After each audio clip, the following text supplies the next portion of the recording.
Pourquoi? Alors quel regard l'entrepreneur jette sur les gilets jaunes? Les gilets jaunes, c'est assez simple finalement. Il suffit de regarder l'infrastructure économique depuis 10 ans. Il y a un rapport qui est paru, qui n'est pas une officine mélenchoniste, qui est McKinsey.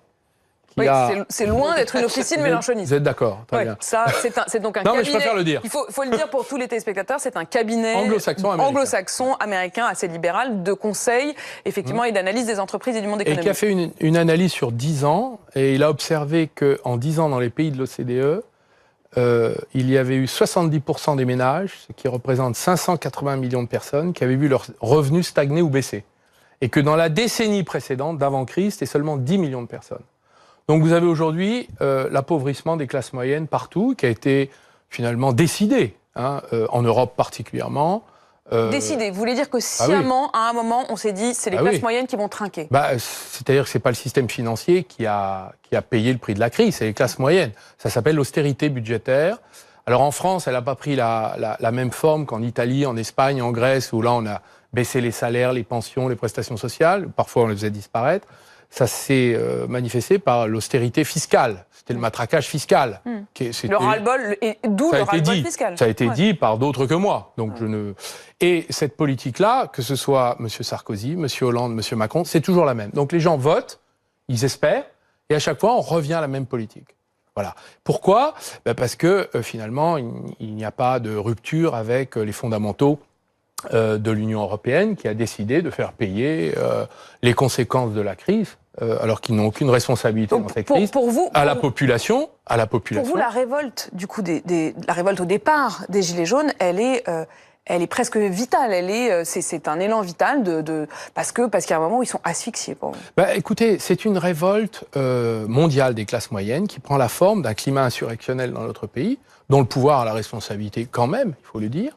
Moi, j'observe que les Gilets jaunes, en un mois, ont obtenu plus que la CGT, la CFDT, Force ouvrière réunies en 20 ans de manifestation et en 5 ans de gauche au pouvoir. Je rappelle que dans mon discours que j'ai fait à Frangy-en-Bresse, qui a conduit à ce que je quitte... discours qu'on retiendra comme la cuvée du redressement. Non, mais oubliez la cuvée. Et écoutez un peu le discours. D'ailleurs, la cuvée était utilisée pour qu'on ne parle pas du discours. Le discours, c'est un discours qui demandait une inflexion de la politique économique à François Hollande, en demandant que 15 milliards, au lieu d'aller aux entreprises, aillent aux ménages.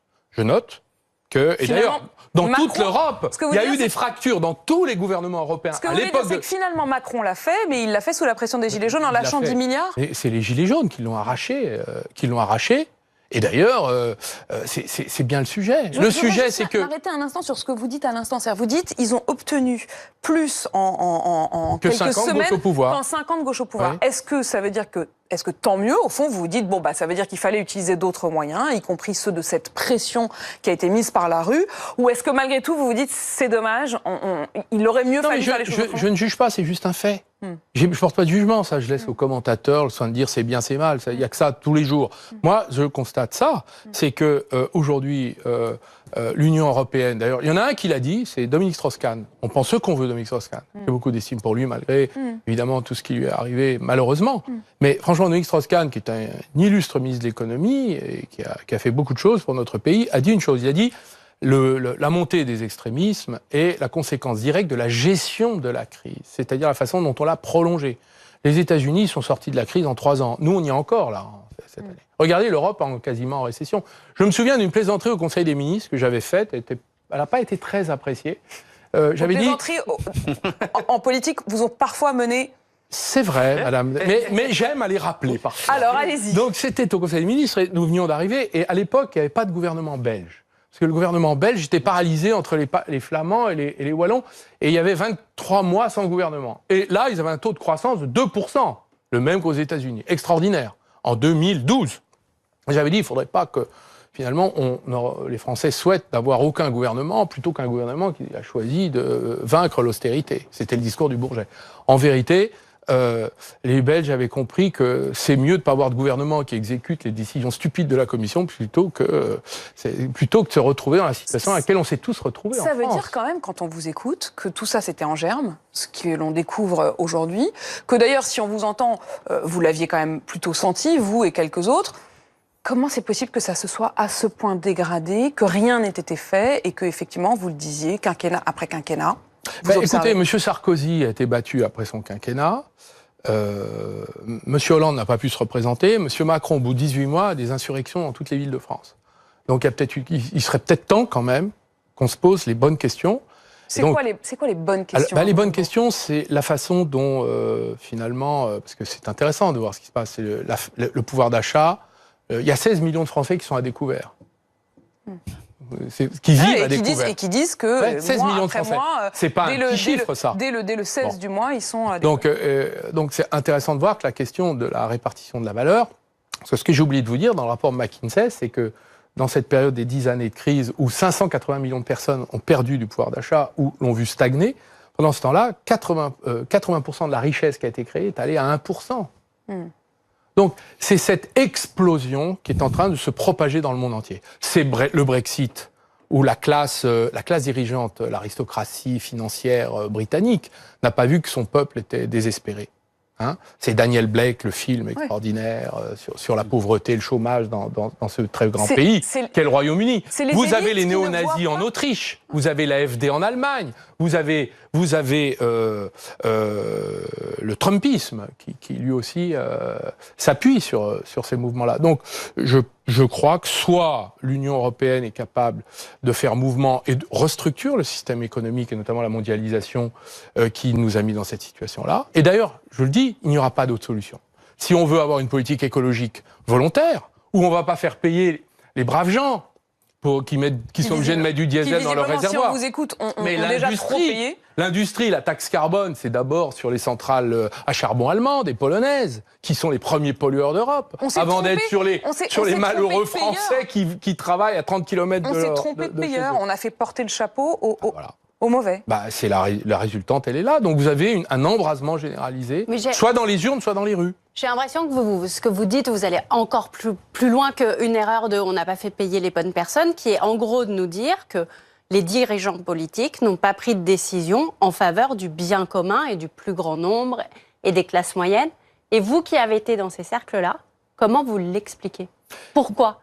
Sans tomber dans tes théories du complot, mais pourquoi? Je ne suis pas théoricien du complot, je regarde les faits avec froideur et, si possible, lucidité et honnêteté et sincérité. On va essayer. Franchement, tout était programmé pour que François Hollande, c'était le discours du Bourget, il avait expliqué, on est obligé de faire mouvement. Mon ennemi, c'est la finance. C'est normal. Voilà, c'était pas tout à fait ça, mais presque. Enfin, cette phrase a été prononcée. Oui, enfin presque. Lui, il considérait que, dans son discours, il a dit, moi, la crise, c'est pas aux Français moyens de la payer. Oui. Donc, ça voulait dire, c'est là. Alors eh bien, il a fait le contraire. Et comment c'est possible? Vous étiez dans ce cercle-là? Parce que dans le système actuel, ouais. et l'ancien ministre de l'économie peut l'attester, dans le système actuel, quand vous votez, vous êtes obligé de faire le contraire. D'ailleurs, qu'est-ce qui s'est passé? À chaque fois qu'il y a un nouveau président français qui est élu, il prend son avion pour Berlin, pour Bruxelles, et c'est terminé. D'ailleurs, qu'est-ce que dit M. Juncker? Il dit « la démocratie ne peut pas aller contre les traités ». Et que dit Mme Merkel? Il dit finalement, la démocratie doit se conformer au marché. Voilà. Donc vous avez là la question centrale de ce qui nous attend. Ça va être la question qui va venir, la question qu'un pays comme le nôtre, un grand pays, une grande puissance, va devoir certainement décider de prendre des décisions qui n'ont aucun rapport avec l'habitude, la routine et le conformisme. Parce que tout cela nous mène à l'explosion sociale. On est pieds et poings liés par les traités, par l'Union européenne? Bien sûr, puisque ce sont des traités qui ont été faits pour empêcher les gouvernements d'être libres de leurs mouvements. C'est des traités qui ont transféré une souveraineté quelque part, on ne sait pas trop où. Donc vous avez des commissaires européens qui adressent des notes au budget, au ministre du budget de chaque pays. Voilà. Et donc, évidemment, vous ne pouvez pas faire ce que vous voulez. Mais vous nous dites quelque chose de contradictoire, à savoir que le politique peut quelque chose et en même temps qu'il est ligoté. Donc, oui, parce que vous avez commencé par un formidable optimisme. Il peut quelque chose à condition qu'à un moment ou un autre, ils disent ce qu'on a fait il y a 30 ans, 25 ans, n'a plus aucun sens aujourd'hui, est dangereux, donc il faut le refaire. Et donc Macron peut le faire, par exemple, il n'est pas assez transgressif, à votre avis? Non, mais ça, je ne sais pas, vous lui demanderez. Moi, ce que je sais, c'est qu'on va être contraint de réformer l'Union européenne dans des profondeurs considérables si on veut la sauver. Alors justement... Sinon, elle est en train de mourir parce que les peuples ont compris ça. Vous savez, ils ne sont pas idiots, les Français, les Allemands aussi. Tout le monde a compris qu'il y a un problème. Mais si on va jusqu'au bout de votre logique, il y a un moment où vous diriez presque qu'il faut sortir des traités. Est-ce qu'il faudrait aller jusqu'au bout de cette logique, c'est-à-dire sortir carrément de l'Union européenne? C'est ce qu'avait proposé François Hollande. Il avait dit, je vais renégocier les traités. Il avait promis qu'il allait renégocier les traités, ce qu'il n'a effectivement jamais fait. Si vous voulez renégocier, c'est que vous n'êtes pas d'accord avec cela. Et si on vous le refuse, ça veut dire que vous prenez des décisions qui sont conformes à votre intérêt national. Voilà. Et je ne peux pas vous dire plus librement. Ah non, mais c'est très clair et c'est absolument passionnant d'avoir votre regard a posteriori. J'en reviens à cette question quand même de l'utilité et de la capacité ou non à décider, et c'est en lien aussi avec l'Union européenne. Il y a une fusion qui avait été évoquée, c'était celle de Siemens et Alstom. La Commission s'y est opposée. Vous, qui êtes passionné par ces questions-là, justement, à la fois de nationalisation, d'entreprise, d'envergure. Quel est votre regard là-dessus, sur cette décision? Moi, j'étais favorable à bloquer le projet de vente à la découpe aux Américains General Electric.